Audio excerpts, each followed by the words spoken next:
చాలా మందికి gut related ప్రాబ్లమ్స్కి ఎక్కువగా సజెస్ట్ చేసే సొల్యూషను పెరుగు తినమని.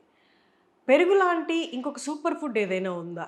అది తింటే ఇమ్మీడియట్‌గా మన గట్ రిలేటెడ్ ప్రాబ్లమ్స్ అన్నీ సాల్వ్ అవ్వడం అలాంటిది ఏదైనా సూపర్ ఫుడ్ ఉందా? మాట్లాడదాం మనతో ఉన్నారు వినీలా గారు. నమస్తే. నమస్తే. పెరుగు, మజ్జిగ ఇవి అంటే మన పొట్టకి అంత హాయినిస్తాయని అందరూ చెప్తూ ఉంటారు. ఎలాంటి గట్ ప్రాబ్లమ్ వచ్చినా. దాన్ని రీప్లేస్ చేసేలాగా లేకపోతే దానికి సపోర్టివ్‌గా ఇంకేదైనా సూపర్ ఫుడ్ ఉందా? మనం ఎక్కువగా అంటే గట్ ఇష్యూస్ ఉన్నవాళ్ళు, ఎక్కువగా యాంటీబయాటిక్ వాడిన హ్మ్. చాలామందికి స్ట్రెస్ సెకండ్ బ్రెయిన్ వచ్చి గట్ అంటారు. మామూలుగా ఎవరైనా డిస్టర్బ్ అయ్యి స్ట్రెస్గా ఉన్నప్పుడు కూడా గట్ డిస్టర్బ్ అవుతుంది.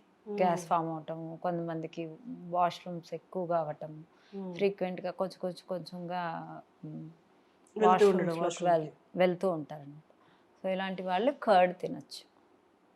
కర్డ్ పడని వాళ్ళు అలానే కర్డ్ లాగానే ఆల్మోస్ట్ వర్క్ అయ్యేది మునగాకు, మునక్కాయ.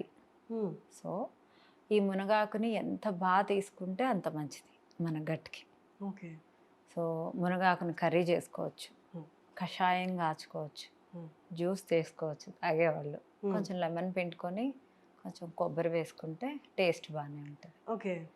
సో దీన్ని చక్కగా పెసరపప్పుతో కలిపి కూడా కర్రీ చేసుకోవచ్చు. ఆనియన్, పచ్చిమిర్చి, కొంచెం ఆనియన్ కూడా ఎక్కువ వేసుకోవాలి. వేసేసి కొంచెం మగ్గిన తర్వాత పెసరపప్పు, నానబెట్టిన పెసరపప్పు వేసేసి అది హాఫ్ మగ్గిన తర్వాత చక్కగా మునగాకు వేసేసి నీళ్లు చల్లుకుంటూ లైట్గా సాల్ట్ వేసి చక్కగా మగ్గ పెట్టుకొని దాంట్లో అవిసె గింజల కారం కానీ నువ్వుల కారం కొబ్బరితో కలిపి వేస్తే డెలీషియస్ టేస్టీ మునగాకు పెసరపప్పు కర్రీ అవుతుంది. సూపర్.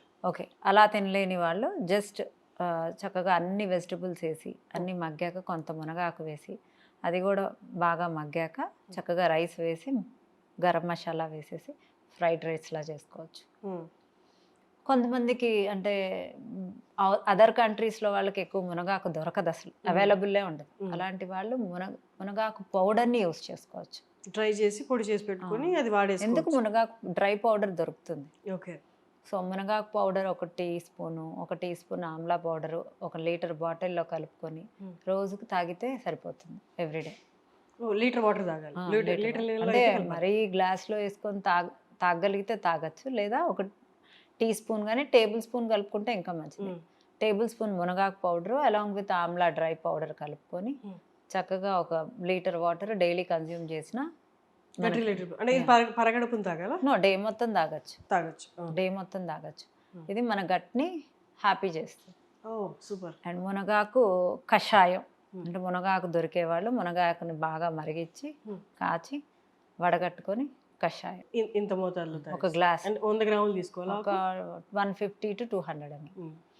లేదా మునగాకు జ్యూస్ తాగలను అన్నవాళ్ళు మునగాకు, ఉసిరికాయ లేదా నిమ్మకాయలు వేసి కొబ్బరి వేసేసి మిక్సీ వేసేసి చక్కగా క్లాత్తో వడగట్టుకొని చక్కగా 1 గ్లాసు తాగటం. ఆనందంగా చెప్తున్నారు. అవన్నీ వింటే లేదు, టేస్టీగా ఉంటుంది. కొబ్బరి మిక్స్ చేయకుండా తీసుకునే దానికి కొబ్బరి మిక్స్ చేసి అంటే పచ్చి కొబ్బరి ఇంత వేయచ్చా? ఇంత వేయండి, ఎక్కువ వేసుకోవచ్చు. ఓకే. సో గుడ్ ఫ్యాట్స్ కొబ్బరి పాలైనా పోసుకోవచ్చు. కొబ్బరి పాలు కొబ్బరితోనే వస్తాయి కదా, మనం మిక్సీ వేస్తే అది మనం కొబ్బరి ముక్కలు వేయకుండా బయట కొబ్బరి పాలు రెడీమేడ్, అందులో మళ్ళీ పెస్టిసైడ్స్ ఉంటాయి. ఎందుకు ఫ్రెష్ హోమ్ మేడ్ డ్రింక్స్ అయినా ఏదైనా. సో కషాయం తాగచ్చు, జ్యూస్ తాగచ్చు, ఫ్రైడ్ రైస్లా చేసుకొని తినచ్చు, కర్రీ చేసుకొని తినచ్చు. అండ్ మునక్కాయ సూప్ కూడా చేయొచ్చు. మునక్కాయ, సొరకాయ, చక్కగా టమాటా, ఆనియన్, అల్లము, మిరియాలు అన్ని, దాల్చిన చెక్క, లవంగా అన్నీ వేసి ఒక 2 విజిల్స్ 2-3 విజిల్స్ రానిచ్చేసి దాన్ని చక్కగా మిక్సీ వేసేసి చక్కగా మునక్కాయలు మిక్సీ వేసి మళ్ళీ పిప్పంతా మిక్సీ వేసేస్తే పిప్పు వచ్చేసి ఆ పిప్పులో వడగడతాం కదా, వడగట్టుకొని దాంట్లో కొంచెం పన్నీర్ ముక్కలు వేసుకొని చక్కగా క్రీమ్ కూడా వేసుకొని సూప్ సాల్ట్ అండ్ పెప్పర్ వేసుకొని నిమ్మకాయ పిండుకొని చాలా బాగుంటుంది. ఇది బాగుంది. లాస్ట్లో అది చెప్తుంటే తినాలనిపించేలా. సో డైలీ మునగాకు ఏదో ఒక రూపంలో తీసుకోవటం వల్ల మనకు హెల్త్ బెనిఫిట్స్ 50% వరకు బాడీకి అందుతాయి. సూపర్. అందుకే మనకి చిన్నప్పుడు ప్రతి ఇంట్లో మునగ చెట్టు ఉండేది. ఇప్పుడు కష్టమైపోయింది సిటీ లైఫ్లో, కానీ ఇప్పటికీ ఊర్లోకి వెళ్ళినా ఇప్పుడు మునగ చెట్టు కామన్. మళ్ళీ ట్రెండ్ బ్యాక్ వెళ్తుంది. యా, వెళ్ళాలి కూడా. టచ్ వుడ్ అందరూ. యా, థ్యాంక్ యూ అండి, thank you so much. Thank you.